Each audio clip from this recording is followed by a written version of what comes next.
Welcome to this session about the One Together project. Have any of you heard about One Together? Excellent, we've got some hands in the audience, that's fantastic. Well, I'm Stott, I'm the Chief Executive of the Association for Perioperative Practice, AFPP for short. And we're one of the founding partners that worked alongside other organisations to develop and grow this initiative. I have worked in healthcare for more years than I care to admit. I'm not a clinician. So if when we get to the end you have clinical questions, I'm happy to field those questions, but I may not be able to answer them for you. My background is service improvement, customer service. I used to commission hospital bills. I commissioned the York Nuffield and things like that, and the Leeds Nuffield. So my background is very much clinical. I did train to be a nurse. Soon realised that wasn't going to be my bag, so I take my hat off to everybody in this room who is a clinician and works with patients every day. My job now is quite removed from patient care, but we are about patient safety, and that's why the One Together, I still think I've got the mic on the back of my neck, why the One Together initiative was such a strong draw for us as an organisation, because we think it will make such a huge difference for people working in practice. So that's a little bit of background. The aims of the session are to describe the One Together partnership and the programme of work since its launch in 2013. I can't believe we've been going since 2013, but we've done some great work in that time, and we've had some fantastic opportunities to meet and discuss and share best practice with clinicians across the country. Have an awareness of the elements of care that will mitigate the risk of surgical site infection. Because what One Together is, because we're predominantly a perioperative organisation that supports theatre practitioners, this is really about surgical site infection and how we can stop those things happening to patients. Demonstrate the use of the One Together self-assessment tool. Present results of a pilot study that we've taken on that tool, and the next steps for us as an organisation, as a collaboration. So the partnership.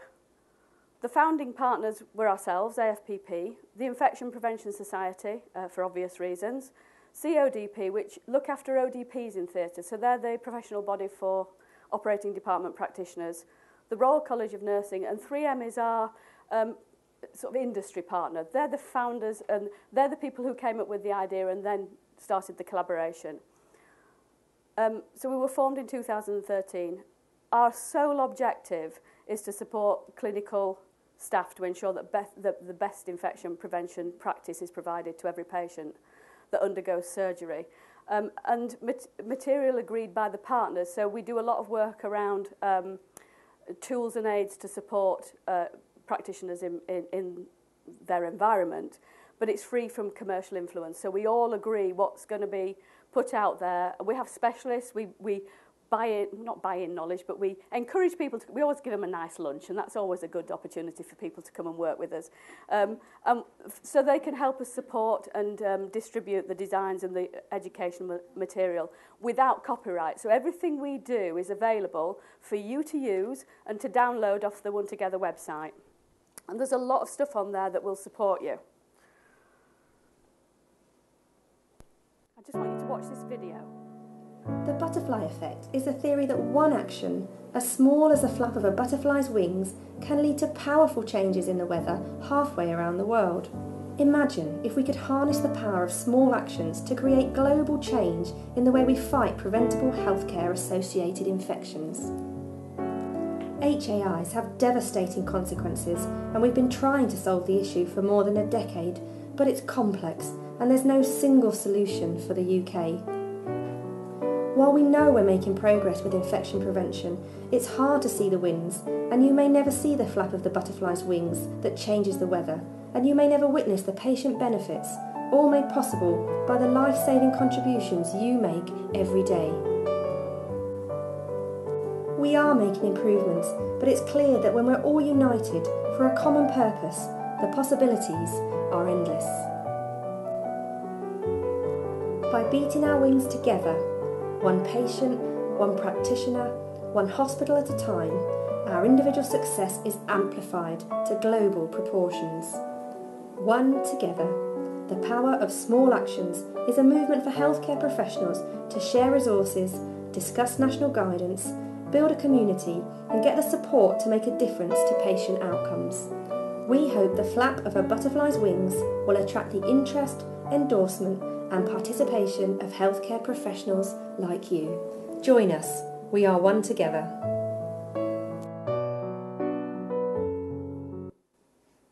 That was a video that we put together at the very start of our journey on the One Together project. And it sort of says so nicely and so succinctly what we're trying to do as a collaboration. Because one person can't change the world. It takes one person to do something and then have that follower coming up behind them for that person to become a leader. And so you can all become leaders within your organisation when it comes to surgical site infection. So, surgical site infections account for 16% of HCAs, and it's the most common healthcare-acquired infection in the surgical patient. You can all see this, but the surgical site infection significantly increases length of hospital stay, costs, patient morbidity and patient mortality. Knowledge of best practice and importance of compliance in preventing surgical site infection could be improved. So currently, current quality assurance systems don't accurately measure infection prevention practice in operating theatres or drive improvement, and that's why One Together came together to try and make a difference.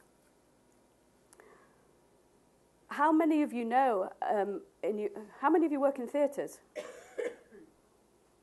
So, Paku. So what are the other people doing who aren't in theatres? What's your background? I know we've got a midwife in here. Wards, okay. Right, okay, so we've got a real mix of people. But it's that joined up thinking across all those disciplines that makes what we're trying to achieve work well. So how many of you have seen patients who have had a surgical site infection come back onto your ward or come back into theatres for Yeah, it's quite devastating, isn't it, really? I recently had, every time I stand up in front of people, I tell them about my operations. It's my way of, it's cathartic, it gets out of my system. But I had to have a Nissen fundiplication. That's really, I'm impressed that I remembered what it was. And one of my wounds, my bullet holes, got an infection. And that was tiny, but the discomfort. So for me, for anybody who gets a surgical site infection that's bigger than that, it must be horrendous, absolutely horrendous. How many of you know Judith Tanner? Have you heard her speak? She's quite an amazing infection prevention person. I love her. She always has some great humour in her presentations. But a study that she did identifies how the lives of patients or families are affected by surgical site infections. And these are just some of the things that patients have fed back as part of her study. And I can't imagine what it would be like to be in that situation or have a family member who is in a situation like that. I think we're going to share the slides with everybody, and I certainly know that these things are on the One Together website. So infection prevention in theatres, it sort of is sort of focused on the theatre side of things, but there's a lot to think about. There's many considerations that we have to take into place. So skin preparation, antibiotic prophylaxis, patient warming, the aseptic technique, protection of instruments, equipment and dust. You all know movement in theatres, and there's a chap, I can't remember his name, he does this amazing thing about with the Petri dish, and he walks in and out of theatres a few times, and you can see how just the things grow on this Petri dish just from him going in and out of theatres a couple of times. Clutter cleaning, minimising the number of people who go in and out, and controlling that airflow, so keeping the doors closed, it's really, really important. There is existing guidance. These are some of the examples of what there is available to you to look at SSIs. But there's a lot more than this. So again, there is information on the One Together website of how you can link into the guidance that's available. At the first One Together conference in 2013, we had around 170, 180 people in the audience, which was pretty great. What we did was we asked them about specific policy areas and what the issues were within their environment, to making sure that we could audit properly, that infection was looked at as a serious thing.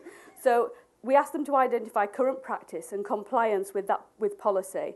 And you can see from this that compliance was variable, and some were identified as very weak or poor. So what we've tried to do is raise awareness of the tools we've got to support them. So, and then we asked them, what were the barriers to implementing best practice to prevent surgical site infection? And the key themes that came out were variability in knowledge, conflict of ideas and opinion, poor knowledge and evidence. And what we did was take those key themes and start to work up a way of supporting them, so that you have things in practice that you can use for the future.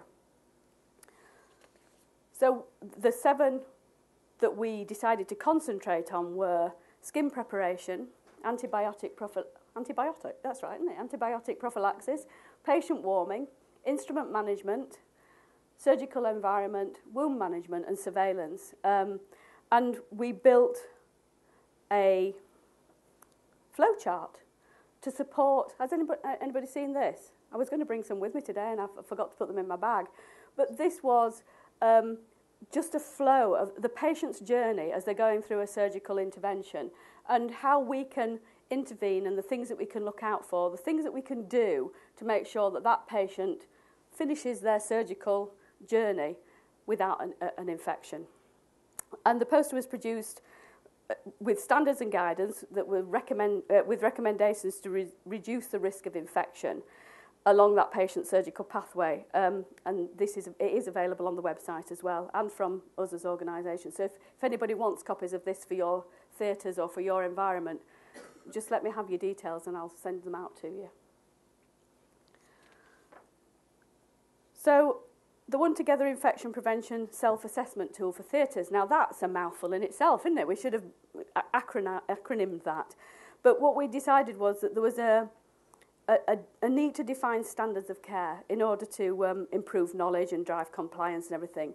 So we've taken it one step further and we've developed the self-assessment tool and defined standards of care in order to ultimately improve the patient outcomes and provide assurance of care. And we did that with groups of people at the very first conference that we held. And we broke them down into workshops and we talked through the things and the barriers. And when we get to the end of today, I'd like to do a similar sort of thing and find out what it is that's preventing you being able to manage infection prevention in your environments. So the assessment tool, this is what it looks like in the paper version. But we've also developed it in an electronic version because we're in the 21st century.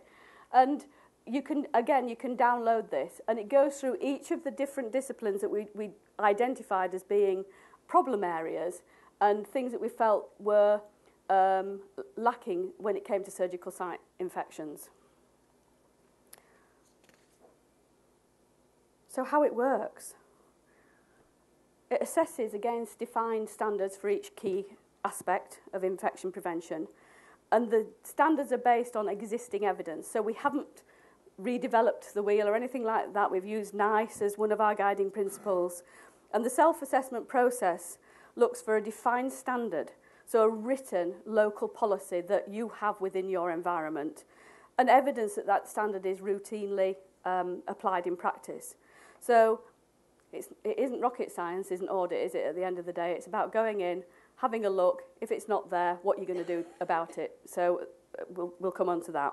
Assessments are conducted jointly by theatre practitioners and infection prevention nurses. How many infection prevention nurses have we got in the room? Do you go into theatres? Yeah? Okay. Because a lot of infection prevention nurses find it hard to go into theatres. It's a bit of a closed door, isn't it? It's, hey, you're not coming in here. We do things differently to everybody else. And then we identify gaps as defined and the application to drive improvement.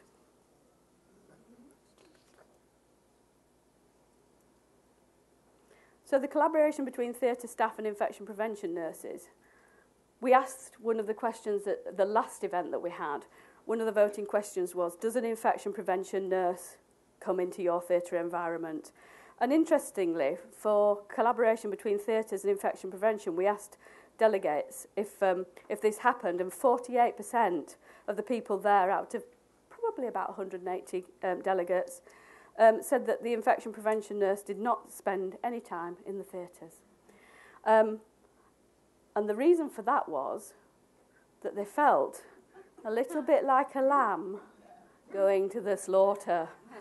In fact, one of the infection prevention nurses who was doing the assessment said that she did feel like a lamb going to the slaughter. She said she felt that she was, sort of going into an environment where she was the bad guy, and really all she was trying to do was to support and make sure things were right for the patient care. So we looked then at the surgical environment. So once your infection prevention and theatre team work together, this is an example of one of the standards. So we ask you to work through and give it a score, and then you can then give you an overall compliance score. So how it works is have you got a defined standard? Is a standard applied? And then you do your mathematical genius stuff, and you get your overall compliance to whether that surgical environment question is happening within the theatres. So does your theatre have a defined standard? Check if theatre protocols include standard 1 and has custom and practice within it. So if you have a written policy, there is some consensus but no written policy, you score 1. And if there's no policy at all or no clear standard, you score a big 0. And then you put that into your scoring mechanism. Is that standard applied in your theatres? Again, you go through the scoring principle, 100% compliance with the standard. There's some compliance but rarely compliant, and you score again. And you keep going through the toolkit until you get to a point where you have that overall score. So what we decided to do, because you can't launch anything without piloting it and testing it, can you? It'd be dreadful if you got into a car on the road and somebody hadn't test driven it or put a dummy in it to make sure that the airbags deployed and everything. So we piloted the self-assessment tool in 15 theatres in 10 UK hospitals. Separate assessments in each specialist theatre as practice varied, and infection prevention and theatre staff completed it together, so there was that shared learning, shared knowledge, and the emphasis was on improvement, information for improvement. And then we evaluated as an individual tool for identifying gaps in best practice and driving those improvements forward.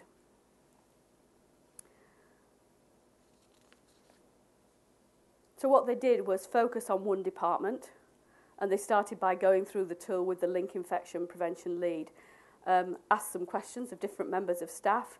As an organisation, AFPP go into a lot of different environments and audit from a patient safety and clinical perspective. So a lot of the things that we do as a specialist organisation, we've replicated into this tool and just made it about infection prevention. So a lot of the girls or the guys who did the audits for us, or the pilots, said it was a big eye-opener for infection prevention team and also for the clinicians involved, that things weren't being done in accordance with good practice.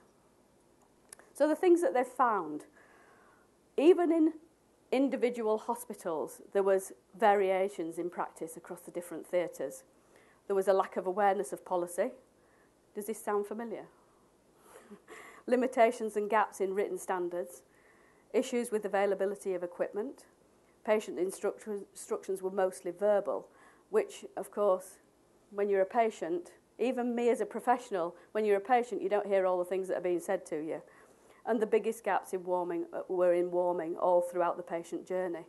And we're just developing a warming tool, so you've got that extra support. So with the toolkit, what we're doing is a drill down from patient warming, how you do it, and how you can link into the information that we have on the website to support you going in and doing an audit. So overall compliance for the hospitals that were on the pilot site, well, you can see there was room for improvement in some of the hospitals. Compliance with hair removal. I'm using this as a specific example around compliance for hair removal. Using hair clippers and not razors, advising patients not to shave the operative areas preoperatively, only removing hair from the operative site if necessary. There's a lot of operatives and preoperatives in that sentence. And the red ones, there's no defined standard, i.e. there's no protocol, and the blue is the standard that is applied and put into practice. So you can see that, again, there's room for improvement. And then we did the same with skin disinfectant.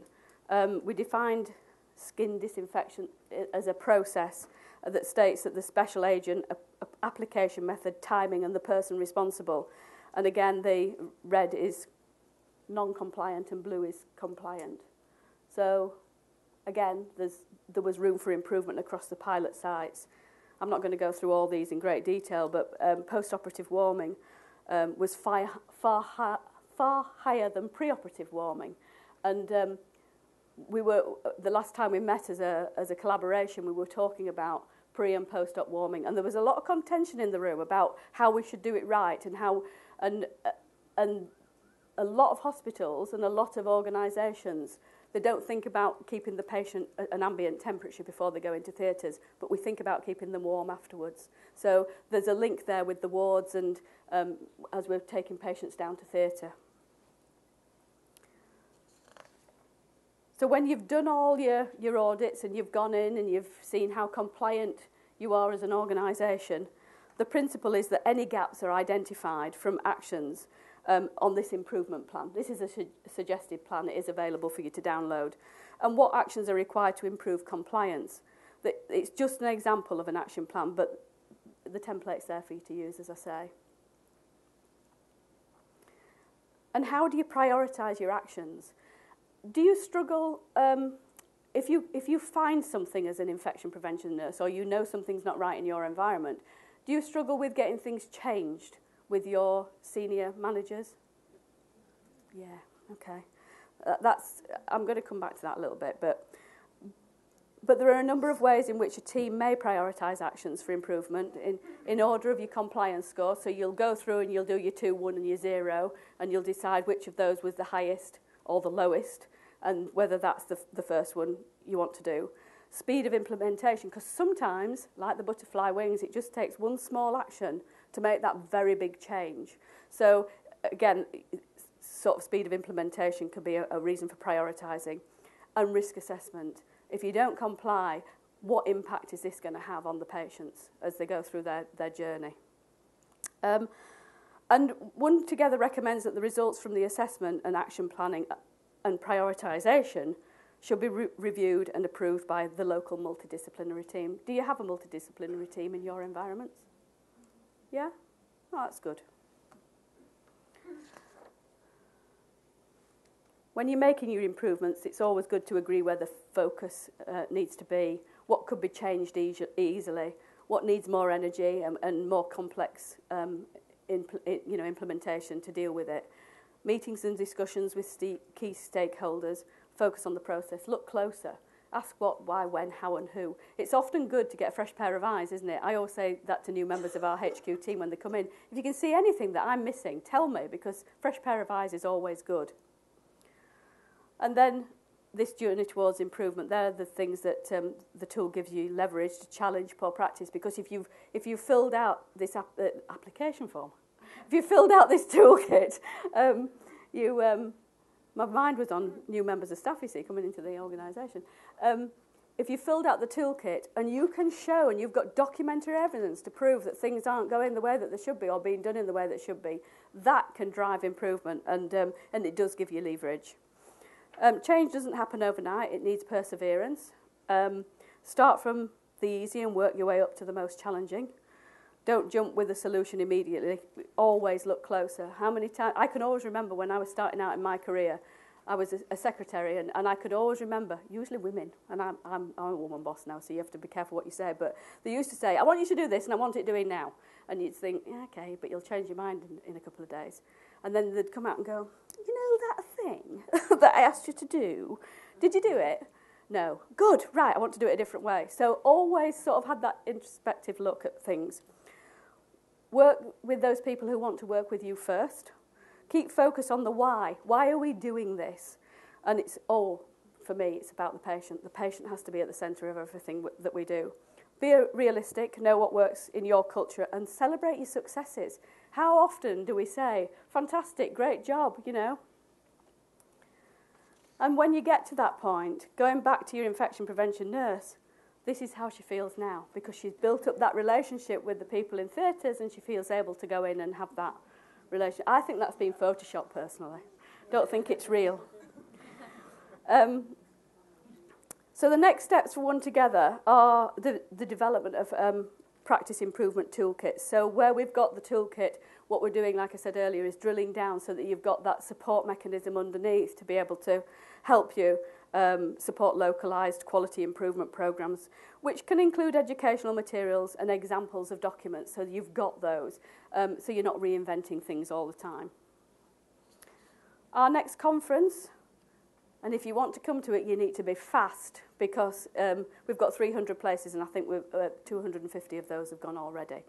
At previous conferences, they've always evaluated very well. It's free to attend, just as today is free to attend, I believe, and allows attendees to engage with healthcare professionals and organisations. And the focus for this year is the launch of the improvement toolkits. And there's also the first presentation of our One Together Impact Awards, which are for those people who have they've been created to recognise and celebrate and promote best practice with those people who have improved surgical care and reduced the risk of surgical site infection. So to enter the awards, you should have implemented an initiative to improve care and reduce the risk of SSIs. But further details are on the website. You'll get the website details in the next slide. I was going to say at the end, but in the next slide. So this is our website. Look at that, that's me. I never knew that was on there. I can always remember filming that, and we filmed it and we showed it for the first time at the last event, and I was wearing exactly the same clothes. I had to apologise. These aren't the only clothes I've got. Details are also available on the One Together website.